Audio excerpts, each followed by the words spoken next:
We are now in day 3 of the manhunt for Charlie Kirk's killer. I do want to bring in Ken Gray, professor of practice over at the University of New Haven and retired FBI. Thank you so much, Ken, for taking the time to be here with us as always. Hi, Josh. Good to be with you again. Of course. And I did want to ask you here, as we do enter day 3 of the ongoing manhunt for the killer, just kind of break down for me what we should be watching for, what folks should be keeping an eye on right now, again, as we enter day 3. Sure. This is a rapidly evolving investigation. From the day one, it was just a shadowy figure seen running across the rooftop. Since then, we have had photographs of the individual. We have the video of the individual. We have forensic evidence with the palm print and arm print. We have the rifle itself that was left behind in the woods. And so this is a rapidly evolving investigation. And the governor of Utah was seeking assistance from the public in identifying those photographs, stills taken from the video that were digitally enhanced. And somebody out there in the public may recognize this individual. And there's a $150,000 reward that has been offered, $100,000 from the FBI, and two other people have each kicked in $25,000. So that's $150,000 for a person who provides information that leads to the arrest and conviction of this individual. And it is important to note that it's very likely we will see even more people come forward if this person is not identified soon and provide an even bigger reward. So that likely to grow. Hopefully that is not the case because he's caught soon. But I do want to put this on your screen once again. That was released by the FBI late yesterday, showing who they say is the shooter, the assassin who killed Charlie Kirk. I did want to ask you, how do investigators determine when someone is considered to be a quote-unquote person of interest or actually labeled as a suspect? Because initially, the person who had the photos released, they were considered a person of interest, but now the FBI saying shooter. Yes. Person of interest is a term of art that is used when you don't have enough information to totally identify a person as a suspect in a case, but that you have investigative interest in that person. So if you have somebody that you believe might be associated with the case, and you go out and you detain them, or you arrest them and you question them, and then end up releasing them, they're not a suspect anymore. But they may retain that the term person of interest. It first popped up during the I think it was the anthrax case, where they use the term person of interest. It has no legal meaning. So it is used when you don't have quite enough to be able to say for sure that the person is a suspect. How effective are these rewards being offered? As you mentioned, you have the $100,000 from the FBI. You have $50,000 from other folks there who just want this person caught. How effective are these rewards in actually capturing a suspect and having someone identify them?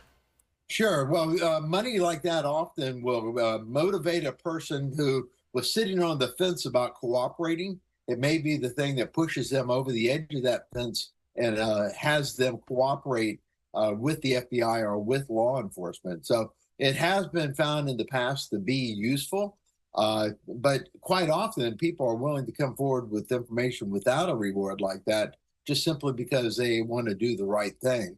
But certainly the money is an added enticement to get people to be willing to cooperate with law enforcement in this case. We will see if it actually turns the tide and somebody come forward with that information. The video you're showing right now, that individual jumped off the roof, was injured by that. You can see him limping right there. So that was quite a drop that he made when he hung from the edge of the building and then let go and dropped. And so that's not a distance that you would want to drop without some reason. And to get out of the area, he did so. And now you see the result of that. He may very well have been seriously injured. And that's something that I'm sure investigators will look at, because you find somebody who maybe went to a hospital or something of that nature to be treated after the injury, or you see the person and you can see that they do have an injury there. We do know from investigators that a high-powered rifle was found in a wooded area there near the university. They believe it is the gun that was used to kill Charlie Kirk. How do investigators go about confirming that that is actually the murder weapon? So they will do a ballistic comparison to the round removed from Charlie Kirk, or the round that went through Charlie Kirk. I don't know if they recovered that round at the scene or from him, but they can do a ballistic comparison to a round fired from that rifle to see if it is indeed the correct rifle. Additionally, that rifle is being examined by the FBI lab.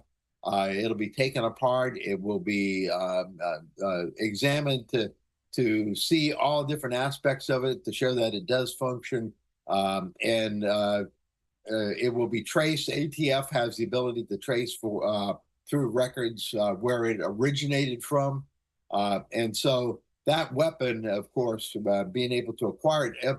Additionally, DNA swabs and fingerprint swabs, of course, will be taken from it.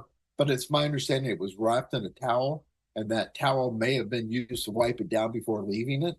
But nonetheless, that weapon will be forensically examined and ballistically examined. One thing that's interesting is the FBI did release during their news conference late yesterday that evidence collected from the rooftop included shoe impressions, a forearm imprint, and a palm print. Is that usually enough to go on for investigators? Could that help lead to the identity of that person of interest who is now being called the shooter? Yeah, those will be used to confirm the shooter. There's not a index full of palm prints. There are indexes full of fingerprints. So the palm print itself, once the person is caught, can be used to compare against the subject's palm print and try to confirm that that's a correct person. But there is no index of palm prints that can be used for identification purposes. The foot impression, when he dropped off of that building and he landed in that dirt, he left behind prints from his shoes. And so those were collected also as evidence. And that will help confirm, once the shoes are obtained when he's arrested, be able to compare that against the footprints also. And so these are all pieces of evidence that, taken together, will be able to be used to confirm the person that is arrested is the person who was on that roof.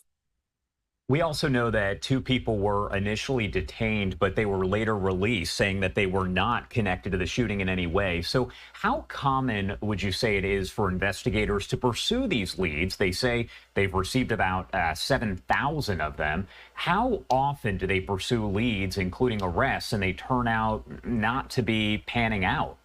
Yeah, investigation is a kind of an ugly process. It's like making sausage. You do not necessarily want to watch the process, but normally you do not. The public is not aware of all the misleads, all the investigations that do not lead to catching the suspect.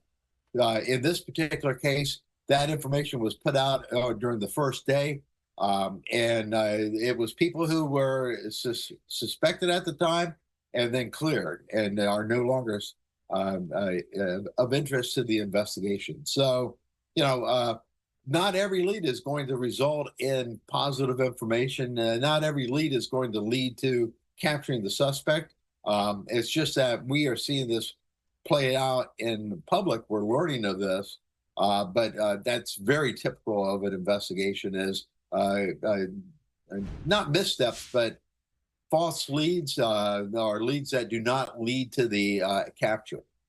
And on that note, how tough can it be for investigators, especially when you're working with several different law enforcement agencies, local, state, as well as federal, to kind of sort through those tips and figure out what is misinformation?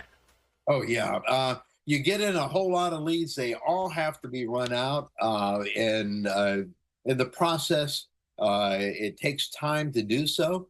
But nonetheless, those leads may lead to the identification and location of the suspect. So the law enforcement certainly appreciates every piece of information that is being provided to it, and will run out all that information.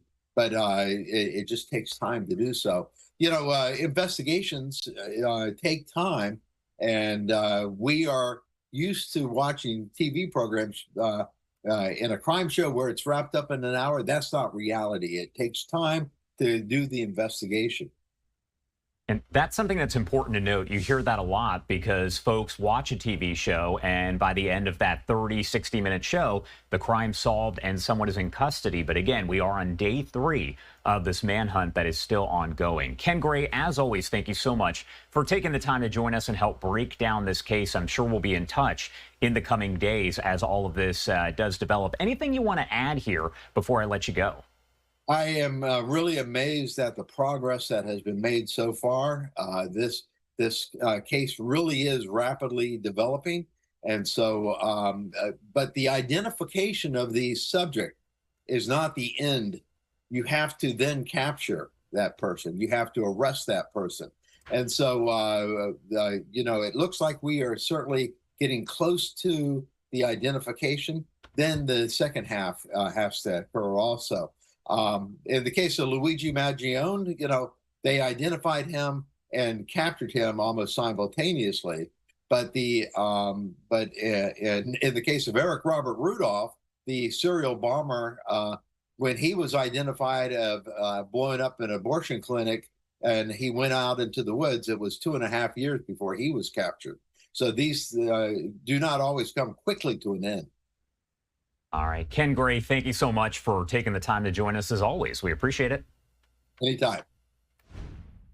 And of course, we continue to show you these photos that were released by the FBI as they work to track down this person that you see right there on your screen.